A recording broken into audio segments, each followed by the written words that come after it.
grey Postbank passbook today, each week taking $1 into school and watching the balance grow. We went to the bank and they'd put the passbook through the dot matrix printer and update the balance. And I think if we can do one thing, if we care about financial literacy, it's make it easy for every child to have a bank account. Now, I don't remember having to prove my ID, my address, the nature of my financial relationship with my parents. And I don't think that Postbank were checking my transactions each week for any suspicious deposits or withdrawals. I was saddened to see just this week a parent say that they went to open an account for their child and the bank said, don't bother. The AML bureaucracy makes it too hard to open a bank account in this country. Making it easier is just one example of the considerable changes that our Associate Minister of Justice, Nicole McKee, will be releasing this week as the government sets about introducing a wholly revamped anti-money laundering and countering foreign terrorism regime. We're going to make sure that this area of bureaucracy, red tape and regulation, one of the most complained about and annoying there is fixed up so that people who want to open a bank account, set up a trust, buy or sell a house, and just go through the stuff of life with their financial affairs can get it done and not be tied up in red tape and bureaucracy for no reason. Nicole has been leading this very hard work, balancing our international obligations to be a good and safe banking system, our obligations to combat organised crime within our borders, and also introduce a common sense risk-based approach to anti-money laundering legislation so that most people who are low risk can just get on with it. And with that introduction, I'll turn you over to Nicole. Happy to take questions about that and then any other issues of the day you may want to talk about. But Nicole. Thank you, Acting PM. Today, the government is announcing progress in our work to reform New Zealand's AML CFT system. The system within our law focuses on tackling crime in the areas of anti-money laundering and countering the financing of terrorism. Our AML CFT system plays an important role. It contains requirements for businesses and individuals that are intended to prevent crime, particularly organised crime. We need to ensure that the law contributes to that key purpose. And to do that effectively, we need an agile, streamlined system that is laser-focused on real risk. Unfortunately, too often the requirements are confusing, they're obstructive, and they're also costly. For example, where mothers cannot open bank accounts for their children unless they're able to prove where their child lives, or elderly widows who had relied on their husbands to take care of the bills and are now unable to have a bank account in their own name because they have no written proof to say that they live in their own home. These are clear indications of how the system is failing to take a properly risk-based approach. The changes we are making will ensure we have a truly risk-based system. This will better enable law enforcement to crack down on organised crime by providing the financial intelligence needed to go after the criminal organisations. It will also be more aligned with international obligations and standards and will provide regulatory relief for the lower risk businesses and the public. Our changes include removing both address verification requirements for many customers and relaxing enhanced customer due diligence requirements for lower risk trusts. This will help make it easier for mums and dads to set up bank accounts for their kids and easier for vulnerable Kiwis, including the elderly, to get access to essential financial services.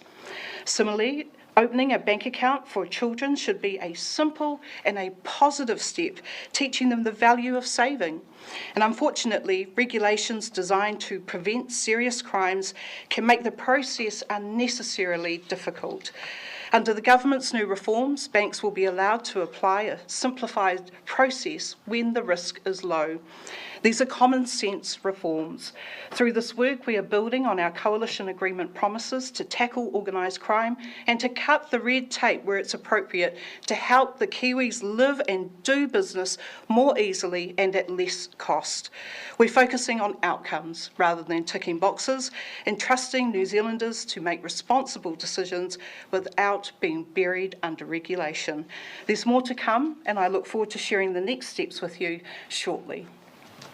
Any questions? Isn't and I get that it might sound a little bit trivial to counter this, but the fact that there's so many steps and balances and checks on something as trivial as a child's bank account, isn't that kind of the point of the legislation if somebody's going to use that for nefarious purposes? Have you done any sort of risk analysis on how many people have been using or in the past have been using children's bank accounts for money laundering and such things? Well, the whole point of the regime was to try and stop dirty money from flowing overseas. And we've put so much restraint on everyday Kiwis being able to go about their business without actually looking at whether or not we're following the dirty money. So when we look at whether or not bank accounts are being set up, it's hard to see whether or not there is money being laundered through children's bank accounts, but we have restrictions in place, such as $1,000 limits on transactions that are taking place. This means that we can't be using children's bank accounts to launder money, and we want to ensure that that process is there for our kids and their futures. So you're confident that the changes that you've announced today won't allow people to launder money through kids' bank accounts? Yes, I do feel confident with that, and not only that, the Financial Action Task Force told us we need to go out there and take risks. For the last 11 years, we've done none of that. It's about time we let Kiwis get on with living. No longer requiring proof of address, is that just for children's bank accounts or for adults as well? It's going to be for some adults as well, in areas where people know who their customer is. So, for example, if you've been dealing with an entity for 20 years, you've already proven that you are who you are. Why should you have to keep doing it again and again? It's the kind of thing that just annoys people so much. I've been going to the same lawyer for 20 years. I know them. I even have a drink with them sometimes, and I have to prove who I am. What Nicole's doing, in my view, is just common sense, risk proportionate. It's balancing our need to fight organised crime and keep our international obligations with some basic common sense, so people don't get infuriated by crazy requirements all the time. And who makes the risk assessment? The banks will make the risk assessment at the time that you open an account or come in wanting to open an account for your child, or if you're an elderly widow, the banks will be able to make that assessment, and there'll be guidelines that will be given to them by the supervisors in due course. And that comes with conditions though, so it could have transaction limits of a certain amount. Is that how that works? The transaction limits will be $1,000 at a time. And what other low risk sort of conditions could there be?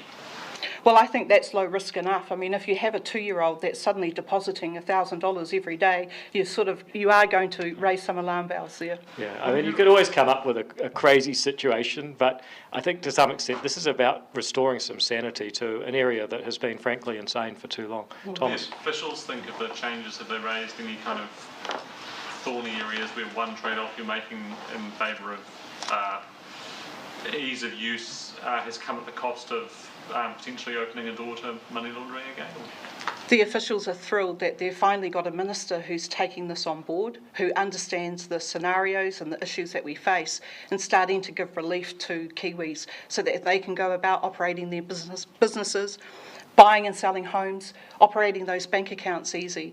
So they are thrilled that we're making some changes while still following the dirty money and meeting our international obligations. So they're fully on board with the benefits that this regulatory change is creating in terms of helping people access financial services are worth any potential costs on the other side. Yes, well, the officials have told us that it's been long overdue. At the end of the day, this government has decided to do something about it, and the officials are supporting us to do so. How big a problem is it? Can you quantify like how many people have complained about the process? Can't tell you how many people exactly have complained. except for the number of people who have told me that they can't open bank accounts. And this is a very core Kiwi thing. The acting Prime Minister told you about his time at school. I think I'm showing my age by saying the same thing happened to me, and I think to many other people here as well. It was in dollars and cents though, right? But when we hear that children cannot open a bank account, there's something very un-Kiwi about that, about teaching our children how to save. And this is going to be the first in many steps of relief that we can give to Kiwis. Can I just add for Thomas also, Nicole has a series of announcements throughout the week, but in some areas it's going to get tougher. And it's really, I think, about being more risk proportionate and more targeted. So there will be some stronger powers on truly bad activity, which helps satisfy our international arrangements, while also introducing some common sense proportionality for example, a widow who's just lost their life partner may not have access to a lot of the documentation required. These are real stories. So to answer the question about is it a problem, yeah, I can tell you, just as a Member of Parliament out in the community, over the last 11 years, this would be one of the most frequent complaints people have about the laws that successive governments have put in place. In terms of the timing of this announcement, a lot of the criticism of the Regulatory Standards Bill has been, I suppose, about trying to sneak in a kind of covert agenda in terms of deregulating aspects of our regulatory lives. Would it be fair to say that you're using this announcement to show that there is a common sense reason for deregulating some parts of life that is not necessarily about trying to remake the constitution of this country? Well, first of all, I think that this example does show why we need to get better at regulating in this country. But actually, just about any week that I talk about the Regulatory Standards Bill, I can point you to, if it's not AML, it's CCCFA. If it's not that, it's Building Act and Building Standards. If it's not that, it's Resource Management Law. If it's not that, it's the regulation of early childhood education. Every week, in every way, New Zealanders are spending too much time on regulatory activity instead of productive activity. And the core of the Regulatory Standards Bill and the entire regulation portfolio is to free people up from pointless compliance activity so that we can get on with providing for ourselves and our families and our communities. Just on the Regulatory Standards Bill, did you catch any of Geoffrey Palmer's submission? If so, what did you think of it? Well, I mean, look, he's got every right to his opinions, but frankly, if he thinks that it's too hard for the government to keep tabs on all the rules it's making, he should be worried about all the poor buggers out there that have to follow the government's rules. And this is one of the points I've frequently made. If it's too much of a faff to make laws carefully and properly here in Wellington, imagine how much a faff it is for the people out there who take longer to get permission to do something than actually do it. That's the real problem. There were quite a few people that submitted today that were against the bill. Did it give you pause for thought at all around progressing it? Well, I'll have a look at what they're saying specifically, but I have to say there's been so much misinformation about the bill that you have to really search for a needle in a haystack to find the really constructive criticism about it. This is a piece of legislation that will make it much, much harder for politicians to just lazily put red tape on New Zealanders. It will make it much, much easier for New Zealanders to challenge bad laws. And if we're going to truly unleash the potential of New Zealanders, that's absolutely essential. I also saw a comment, I'm sorry, I will come to you, Julia, there, a comment that there was something strange about this bill. Well, actually, this bill brings together a lot of things that are already required. We already have principles of good regulation in the legislative advisory guidelines. Just not many people know about them. We already have regulatory impact statements, but other than Thomas Coughlin, not many people know about them. Actually, what we're doing is taking things that the government already does in different ways, and we're putting them together in one black letter law that governments must follow, so New Zealanders have some rights. There's nothing really new here, and so it's odd to call it strange when it's actually things that government's been doing for a long time. One argument against it, though, is that for simply that reason, it's already been done, what's the point in replicating it? Well, I question whether it's been done effectively. I think the fact that so few people are aware of the legislative advisory guidelines, the fact that regulatory impact statements are held in such low esteem is actually the case for putting this in a proper parliamentary law, saying that these are the standards of making rules in New Zealand, and if you don't like the way the government's doing it, here's an independent body you can go to, the Regulatory Standards Board, and challenge them. So it's in some ways not new, and that's true, and I understand that criticism, but I also don't believe anyone seriously thinks that what we're doing right now is working, and that's why we're drowning in red tape in this country. One of the main arguments for today is that the legislation doesn't mention the treaty, and that some of the submitters would like to see the treaty mentioned as one of the principles. Yeah. What's the thinking behind not having well, what I really genuinely wish you could do for me right now is give an example of where having the principles of the treaty and the regulatory standards bill would change the outcome. Because if you look through the principles we have, they're all designed around making sure that every New Zealander has a government that makes laws carefully and is accountable to them. Now, if you can explain why putting a principle of the treaty in would enhance that, then I'd be really interested to hear it. But all these people sort of mindlessly say you must have the Treaty of Waitangi because it's our founding document. All of that is true, but they're not really able to give a practical example of why making the treaty a principle in this particular law would change the amount of red tape New Zealanders face, which is its purpose. Just to be clear, you do think that legislation should be measured against our founding document? Well, I don't understand how that is going to change the outcome. And again, my challenge is, if you can give me an example of what it would mean. That you just said that was fair. It was a fair point to make, to expect that legislation would be. That's not what you just said? No, I think you're mixing up two things I've said. It is true that it's our founding document, but it's not true that legislation must be measured against it. So that's your position? You don't think the Treaty of Waitangi needs to be taken into consideration when it comes to legislation? No, I'm open-minded. I'll consider it if people can give me... Put it into this legislation here, into this bill. I'm open-minded, and I'll consider it if people will give me a practical example of how considering the principles of the treaty would change the law. Because you've designed this piece of legislation, you determine whether the treaty should have a place in it. Why have you decided it doesn't? Because I'm still waiting. I mean, you could give me an example right now, right? But you're not going to. The basic point is that it's our founding document. Okay, but how does that change the practical outcome of the laws that people in New Zealand end up following? It doesn't change it as you suggest. What's the problem in putting it in there? Well, first of all, I don't want people to invent a reason to further down the track. Second of all, why would you put something in for no reason? I mean, this is the kind of mindlessness that... The founding document of this country. But the point of the law is to improve the rules that New Zealanders have to live under.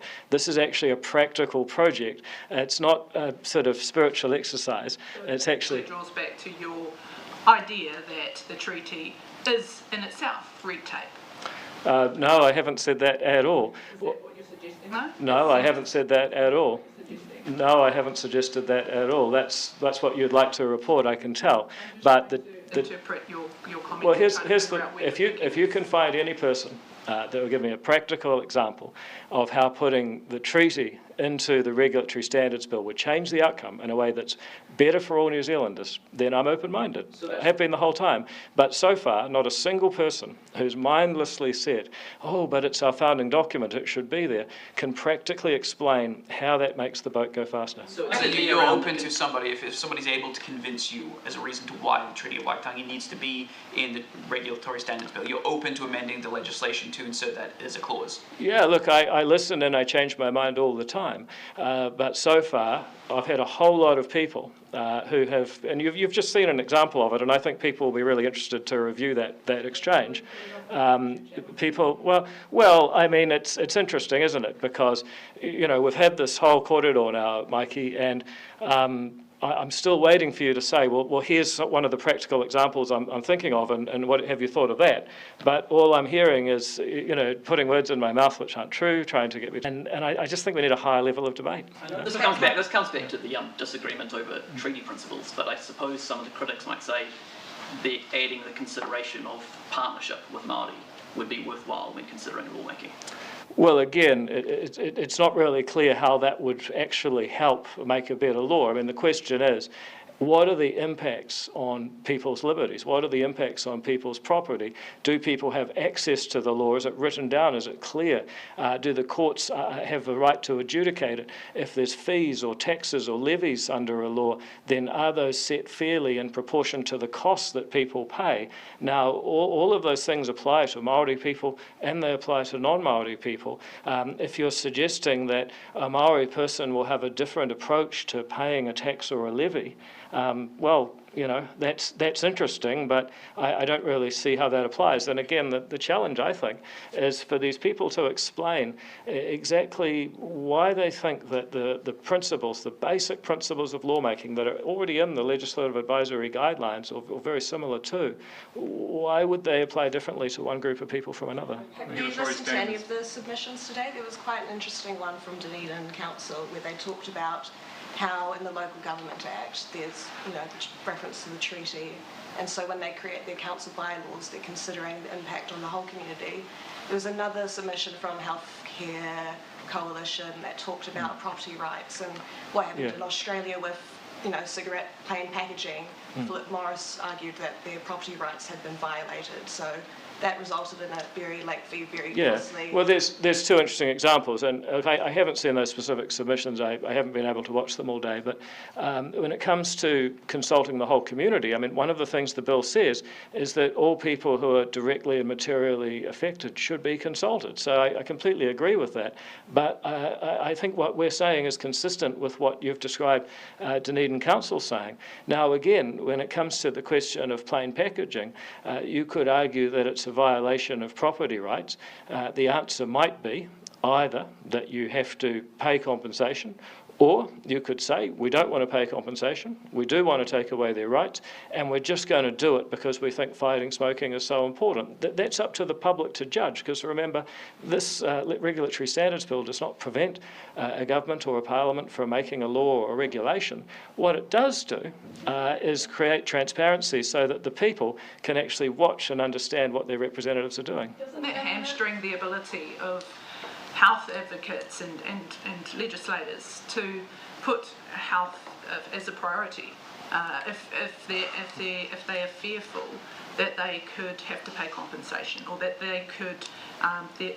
So just to be clear, are you suggesting that somebody who lobbied a government would have to pay compensation under this bill? I'm saying that the Aotearoa Health because they also made the point of the case of... well, that wouldn't happen. I mean, that's a nonsense. Well, they just said that the fear is that corporations could take the government to court over situations like that. Right. Are you concerned that could be the case? Well, no, because the legislation is very, very clear. It says nobody gains any actionable legal rights from this piece of legislation. So you would be laughed out of court immediately if you tried to take such an action, because I'm deliberately putting it there in black and white. So legal experts who have also raised similar concerns, and they've read the black and white fine print as well, and yet they still have concerns around that particular point, around the potential for compensation claims to be taken against the government. Well, this is one of the areas, if you follow the debate and you read, that's been totally debunked. You know, there's people have said, the people claiming that this will force a government to pay compensation, being sued by anybody. They've said that that's not true. These are people who, by the way, oppose the bill, but they say, you know, that's basically peddling conspiracy theories, and you ought to stop. No, it's not me. Sorry, with all due respect, Deputy Prime Minister, acting. It's not me. It's the people who have made submissions today, legal experts. And they've been debunked. I mean, you know, it's there in black and white. People have said, look, I oppose this bill, but on that basis, it's wrong. So again, I think you need to look more closely. Is there a failure here from potentially your perspective or your office to have not have done a better job proactively getting ahead of these concerns and selling the bill in a different way, or is it the sense that you feel there is a lot of bad actors out there that it's spreading knowledge, well, or is it a mix of the two? You know, I go back to something like, you might remember the Trans-Pacific Partnership. There were people out there that no matter what you said, they would say, oh, no, they're lying, it's not true, I found an expert somewhere that supports my view, so therefore I'm right. We've faced this before. We had it, dare I say it, around vaccination during the COVID period. We had it over the rollout of 5G. There will always be a group of people out there, and some of them will say they're lawyers, and some of them will say they're experts, and some of them will say they're in politics once, and they will say, well, actually, we think that this is terrible. Now, I think the truth is that every government has failed at convincing 100% of people. There will always be a group of people that get animated, and usually they'll have some issue or other. The time I've been in politics, as I say, it's been the TPP, it's been 5G, it's been the vaccine. At the moment, it's the Regulatory Standards Bill. One day it'll be something else, and you'll be asking someone else the same question.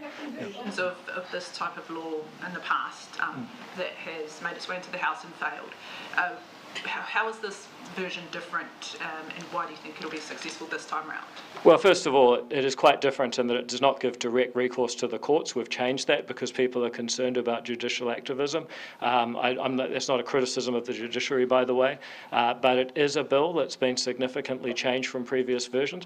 But also, sometimes it's just an idea whose time has come, as I've said on other issues. The End of Life Choice Act, 1995, 2003, finally passed in 2019. Homosexual law reform started in 1974, had another couple of goes in the 70s, finally passed in 1986. Sometimes it just takes a while for an idea like this to percolate. Do you have the only say when it comes to the appointment of the board? Well, I don't. It's appointed by the Appointments and Honours Committee, which is a subcommittee of Cabinet. Oh, okay.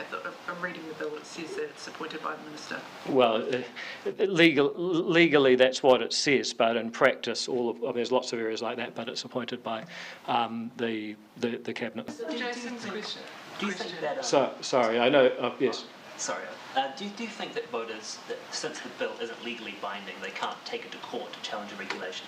It's just sort of a name and shame, bad laws. We already have that with the Bill of Rights, and periodically the government will breach the Bill of Rights in some way. A minister will stand up in Parliament and explain why. The public won't pay any attention. Well, it's kind of interesting because Sir Geoffrey Palmer was responsible for putting the Bill of Rights into law, and I think most people would argue that it has been very effective in changing behaviour. You're right, the Bill of Rights, until very recently, hasn't had any impact in courts of law. However, it has, I think, really changed behaviour. It has put a bit of a chill on politicians who say, well, if we do that, we'll get a hostile Section 7 report, as we call it. I'm not sure sometimes they do, and that's kind of the point. This law won't stop politicians ultimately from doing things, but it will start to say, well, this is what good lawmaking looks like. We as a community place a value on that, and we ought to have more of it. I guess the concern... Thomas, sorry. The example of the plain packaging tobacco labelling is an interesting one, because obviously there is nothing, after this bill passes, there will be nothing that would stop a future government, if we didn't already have it, from doing that. And I haven't seen any polling, but I imagine it's broadly supported.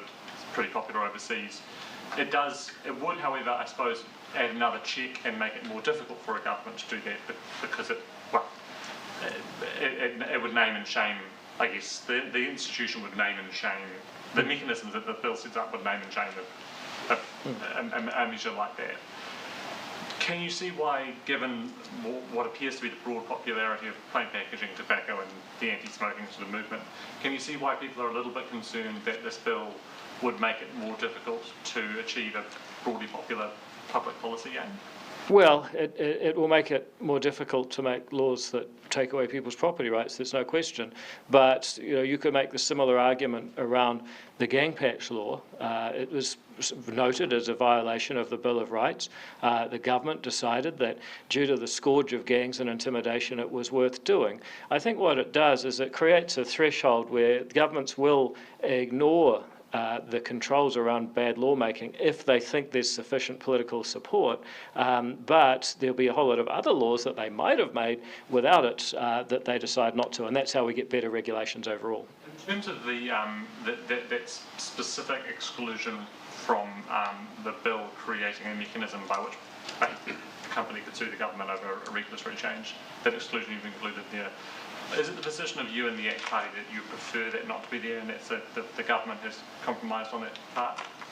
Sorry, just say that once more. Which so part? The part of the bill that that does not allow private entities to sue the government for damages of regulatory change.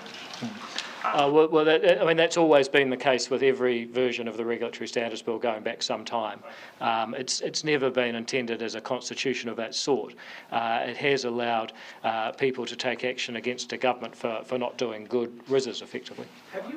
So, and it's not the position of you or the ACT Party that you would prefer a stronger bill that would not have that part of it, because that has been in the bill. Look, I think once you go down that pathway, you can invite some real difficulties. I mean, it would take us to a much more American place, and that's not really where we're trying to go with this. This preserves the sovereignty of Parliament to make laws. It just gives the public a lot more visibility about what politicians are up to. The way that the treaty is touched by, or not touched by, the bill, do you think that the impact of the Regulatory Standards Bill on the way that the treaty is applied across the gamut of government, do you think it will have no change on the way that the treaty is applied across government, or a change, I'm not sure positively or negatively, but would you think it will change the application of the treaty in some way? I think it'll have very little effect. I mean, it will uphold people's property rights more than anything. And frankly, I actually think it would have been helpful if the Regulatory Standards Bill was in place in sort of the 1840s, 50s and 60s. If governments had been a bit more respectful of property rights back then, we'd have far fewer problems in New Zealand today. Just one final one, sorry. Yeah. One of the regulatory red lines, I think, in the last 10 years is the Te Mana o Wai stuff. And I suppose you could trace the genealogy of that to iwi that are frustrated with the way that their water has been treated in the past, and that has led to problems in a treaty sense, because you'd probably say that Article 2 is pretty clear around stuff like water. Mana o Wai was pretty clearly an attempt to address that. It became very unpopular on the other side of things because it is quite restrictive. But you do have an issue there, wouldn't you agree, where you have a very real or an arguable case of a treaty, an important aspect of the treaty that has a bearing on regulation that has been decided in favour of quite a rigid upholding of the treaty, and then something on the other side where you can see something that is very clearly tough for business.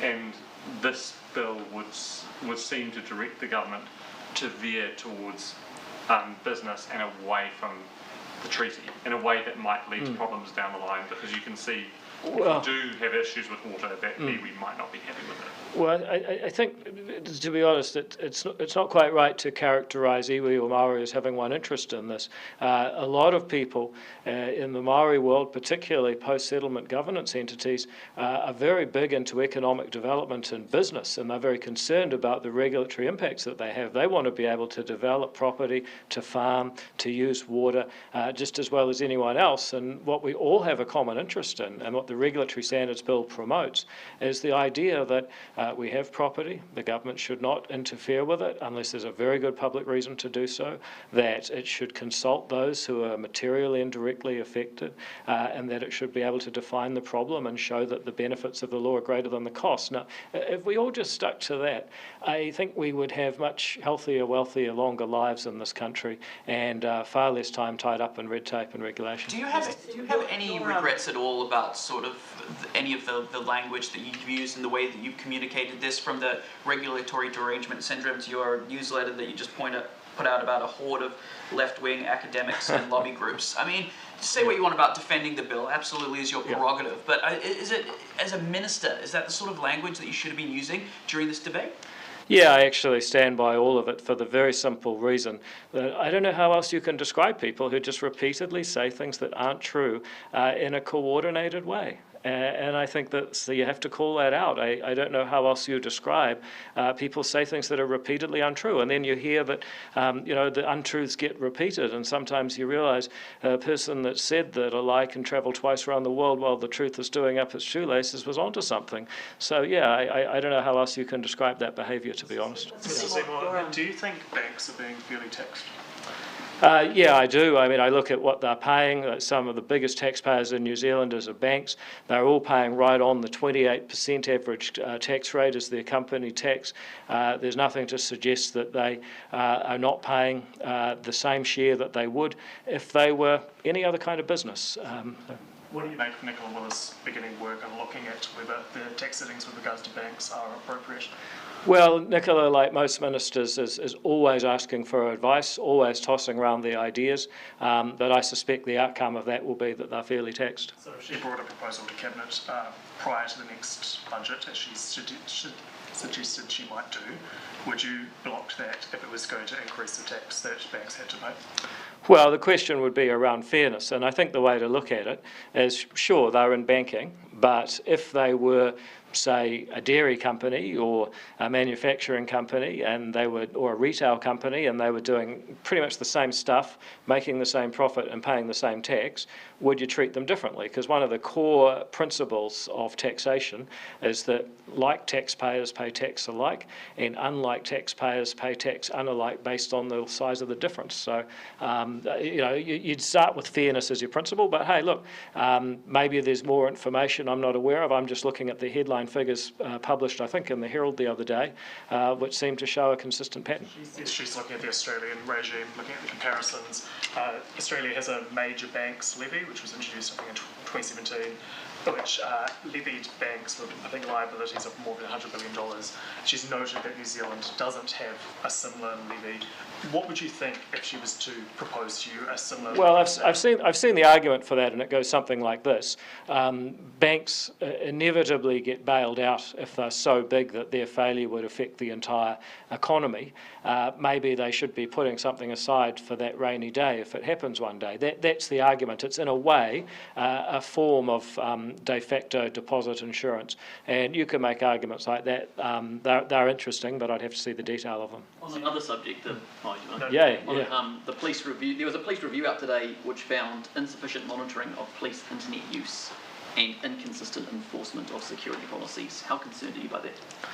Well, you're always going to be concerned about any use of data or information by police. These are people that want to keep a register of where every firearm in the country is kept. You wouldn't want them to ever be sloppy with their data, because that could be very dangerous. And Pharmac staff go on strike for the first time ever this week. Your response? Well, look, they have pulled off a heroic effort getting the cash out the door to buy huge amounts of new medicines for New Zealanders in recent months. They've also come under a lot of pressure. We're investing in new IT systems for Pharmac, and we'll do our best to pay competitively. There's a culture review underway, and we have a new chief executive starting soon, who I just met last week. So there's a lot going on at Pharmac, and I hope that we can work through any industrial issues as part of that. Just back on that police question, do you think police officers are being monitored enough for their internet use?